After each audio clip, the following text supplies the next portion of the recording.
everybody, it's Eric Papenfuse. It's Friday, so it must be a buy day. And today, we're going to talk about books associated with famous actors.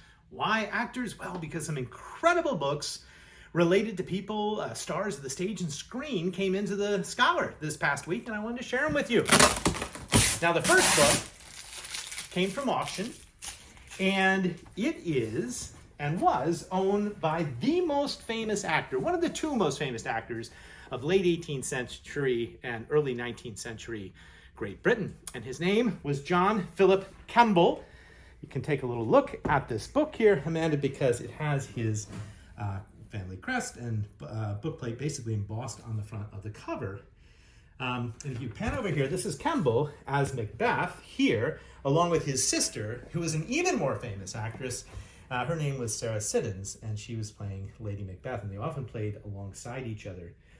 Now, Kemble was famous not only because he was a great actor, but also because he's considered the first modern director.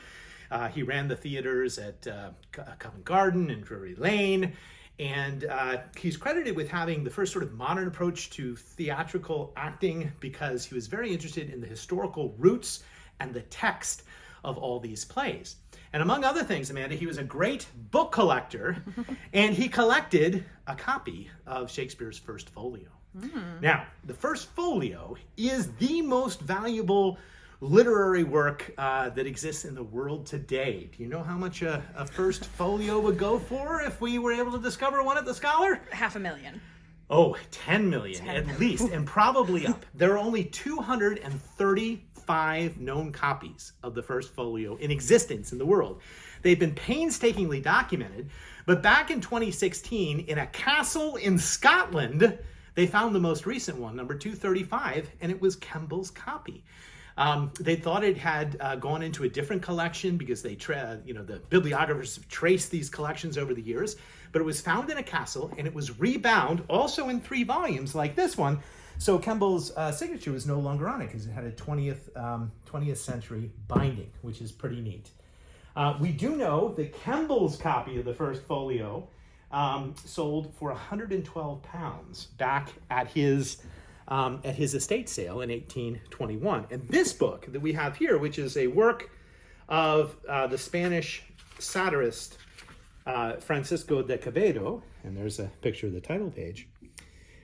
This book also sold at that same auction, and we know that because there's amazing notes in the front of the book here, which tell us the history of how this book got to the Midtown Scholar over the past 200 years.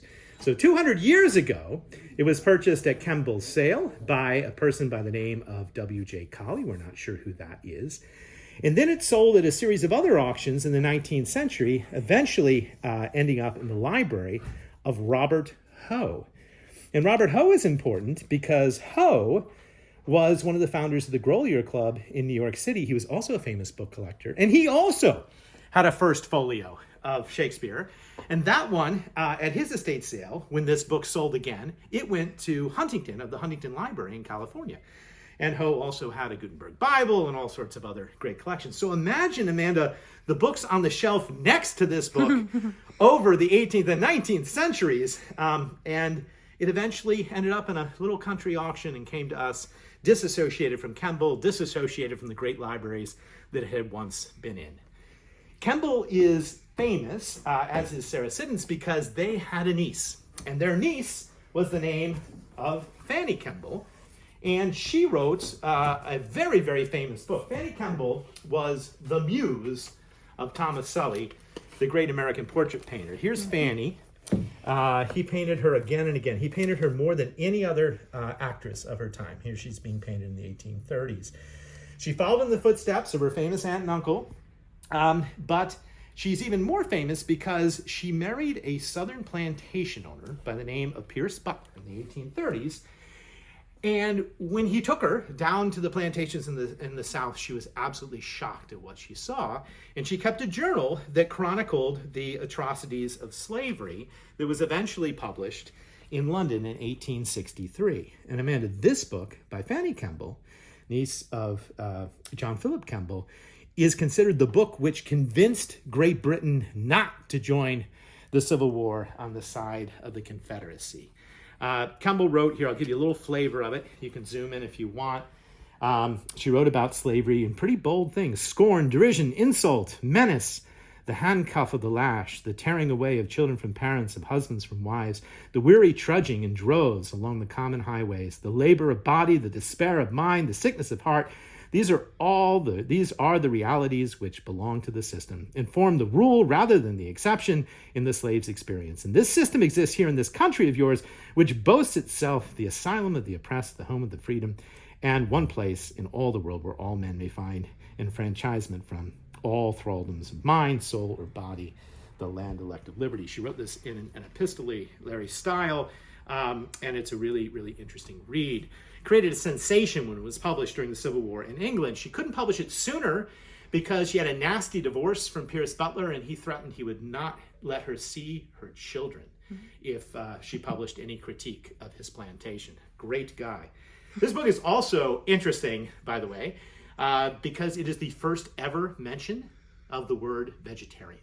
Oh. If you go to the Oxford English Dictionary and you say, who coined the term vegetarian? It will tell you Fanny Kemble, and it will point to this passage, which is pretty neat. She talks about the sight and smell of raw meat are especially odious to me, and I've often thought that if I had to be on my own to cook, I should inevitably become a vegetarian.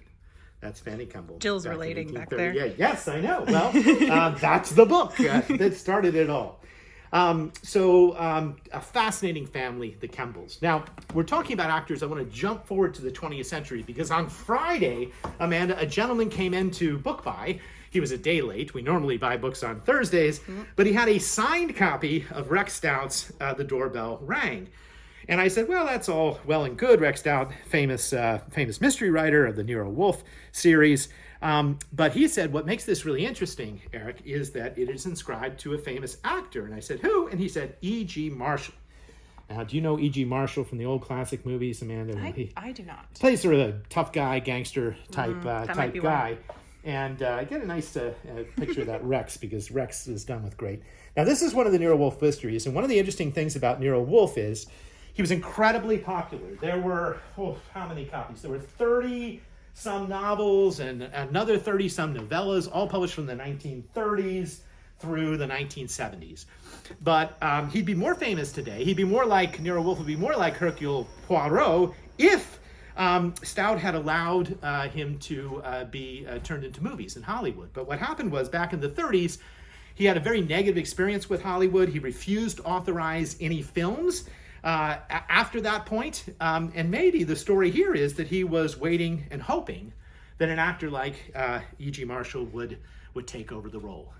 And the only proof that we have of that is this inscribed book, which I think is a rather interesting and fascinating thing.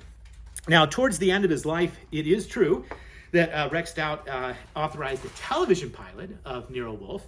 And do you know who starred in that television pilot? Not as Nero Wolfe, but as the young sort of sidekick, the Dr. Watson, so to speak. His name is Archie in the Nero Wolfe Mysteries in 1959. Couldn't tell you. Well, it was the great William Shatner. Oh. And William Shatner would go on to a whole new life in stage and screen with Star Trek and everything else. And that leads us to today's funny book, because this book also came in at book buying.